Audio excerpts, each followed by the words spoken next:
আমার আইনগুলো বদলাতে হবে। যে আইনগুলো ইংরেজরা দিয়ে গেছে সবগুলো ত্রুটিপূর্ণ। আর ইংরেজ আইনগুলোর উৎপত্তি কোথায় জানেন? জঙ্গলে। 700 বছর 600 বছর আগে ব্রিটেনে বিভিন্ন উপজাতিরা যে বিচার আচার করতো জঙ্গলে, ওই আইনগুলো, ওই রায়গুলো পরবর্তীতে এগুলো সাংবিধানিক আইন হয়ে গেছে। আফসোস, আমরা ইংরেজদের যে আইনের উৎস জঙ্গল সেটা মানলাম, আর আল্লাহর আইন যা আসছে লৌহে মাহফুজ থেকে সেটা মানলাম না। এখানে পার্থক্য, কারা মুনাফিকুন আর কারা মুমিনুন। যারা মুমিন তারা আল্লাহর বিধানকে ইযা যুকিরাল্লাহু ওয়াজিলাত কুলুবুহুম, আল্লাহর বিধান যখন তাদের সামনে উচ্চারিত হয়, আল্লাহর বিধান মেনে নেবার জন্য তাদের অন্তরগুলো নরম হয়ে যায়। এটা হচ্ছে খাঁটি মুমিনের একটা আলামত। তারপরে আল্লাহ তাআলা বলেন, ওয়াইযা তুলিয়াত আলাইহিম আয়াতুহু যাদাতহুম ঈমানা, আর তাদের সামনে যখন কোরআন তেলাওয়াত হয়, কোরআনের আয়াত তাদের ঈমানকে বাড়ায় দেয়। সুবহানাল্লাহ। এখন একটা আকীদাগত প্রশ্ন আসে। ইমাম বুখারী, ইমাম মুসলিম, আহমদ বিন হাম্বল, দাউদ যাহিরি, আব্দুল্লাহ ইবনে মুবারক, সুফিয়ান সাউরি, ইমাম মালিক, ইমাম শাফি, সবার মতে ইন্নাল ঈমানা ইয়াজিদু ওয়া ইয়ানকুসু, ঈমান বাড়ে কমে। কিন্তু আমাদের মহান ইমাম আবু হানিফা তিনি বলেছেন ইন্নাল ঈমানা লা ইয়াজিদু ওয়া লা ইয়ানকুসু, ঈমান বাড়েও না কমেও না। কোনটা মানব? আবু হানিফাটা মানব। তো বাকি যারা, তারাও তো কম বড় না। অবশ্যই আমাদের ইমাম সাহেবের মর্যাদা তাদের সবার উপরে। ইমাম বুখারী দাদা উস্তাদ আবু হানিফা।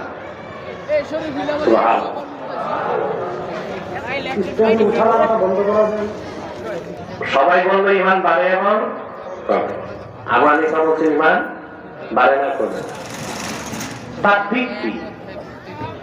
তাকবীর হচ্ছে ইন্না আসলাল ঈমানে লা ইয়াজিদু ওয়া লা ইয়ানকুস, মূল ঈমানটা বাড়েও না কমেও না। সুবহানাল্লাহ। ওয়ালাকিন্না নূরাল ঈমান ইয়াজিদু বিত-তাআতি ওয়া ইয়ানকুসু বিল মাসিয়াতি, কিন্তু নেক আমল করলে ঈমানের নূরটা বাড়ে, আর বদ আমল করলে ঈমানের নূরটা কমে যায়।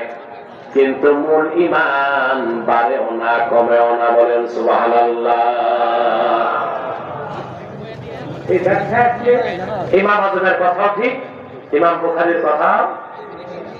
এটা আবার চমৎকার দৃষ্টান্ত দিয়েছেন শাওলিউল্লাহ মুহাদ্দিস দেহলভী হুজ্জাতুল্লাহিল বালিগায়। আর বুঝতে পারছেন?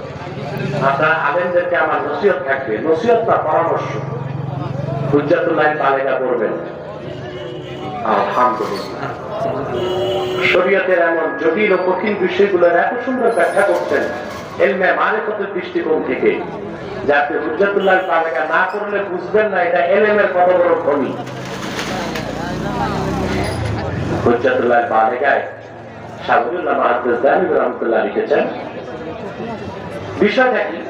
বিষয়টা হচ্ছে, মনে করেন আমি উদাহরণ দিচ্ছি সহজ ভাষায়। আপনারা হারিকেন দেখেছেন? বাইরে কাঁচের চিমনি থাকে, ঠিক না? ভিতরে থাকে সরিষা। এখন রাতের শুরুতে আপনি সরিষা আগুন ধরাই দিচ্ছেন, ঠিক না? চিমনিটা পরিষ্কার, সারা ঘর আলোয় আলোকিত।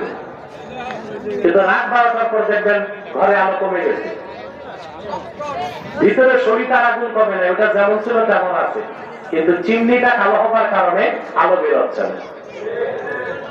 মূল আগুন কি আছে? মূল ঈমানটা বাড়েও না কমেও না। কিন্তু বান্দা যখন গুনার কাজ করে তখন তার ঈমানের নূরটা কমে যায়, আর যখন সে নেক আমল করে ঈমানের নূরটা বেড়ে যায়। সেজন্য আল্লাহ বলেছেন ওয়াইযা তুলিয়াত আলাইহিম আয়াতুহু যাদাতহুম ঈমানা, যখন তারা কথা বলে আরে কোন তার মূল ঈমানটা বাড়েও না কমেও না, ঈমানের নূরটা বাড়ে। খাঁটি মুমিনের সামনে কোরআন তেলাওয়াত করে তার ঈমানের নূর বেড়ে যায়। 3 নাম্বার বৈশিষ্ট্য খাঁটি ঈমানদারের, ওয়া আলা রাব্বিহিম ইয়াতাওয়াক্কালুন। খাঁটি মুমিনরা সর্বাবস্থায় আল্লাহর উপর তাওয়াক্কুল রাখে। সুবহানাল্লাহ।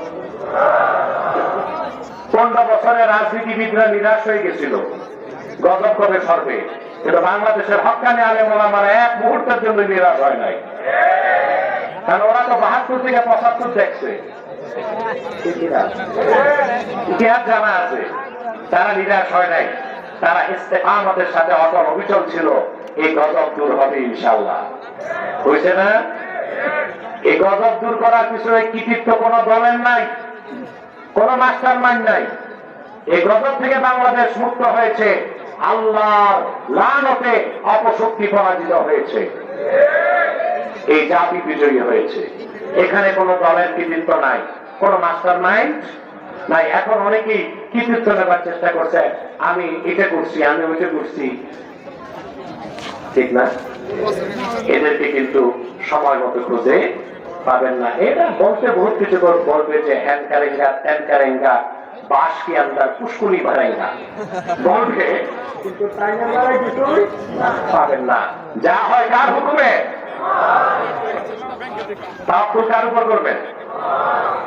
আমার ভাইয়েরা, তাওয়াক্কুলের সিফাতটা অর্জন করার আগ পর্যন্ত কোন মানুষ খাঁটি মুমিন হতে পারে না, তার অবস্থান থাকে মুনাফিকের খাতায়। সেজন্য আল্লাহ তাআলা কোরআন কারীমে 25 জন জালিলুল কাদার পয়গম্বরের ইতিহাস তুলে ধরেছেন। নবীগণ কিভাবে আল্লাহর উপর তাওয়াক্কুল করতেন সেই কথাগুলো আল্লাহ তুলে ধরেছেন। বলেন সুবহানাল্লাহ। শুরুতেই আল্লাহ রাব্বুল আলামিন এই পৃথিবীর প্রথম বিপ্লবী নেতা হযরত ইব্রাহিমের কথা তুলে ধরেছেন। সুবহানাল্লাহ।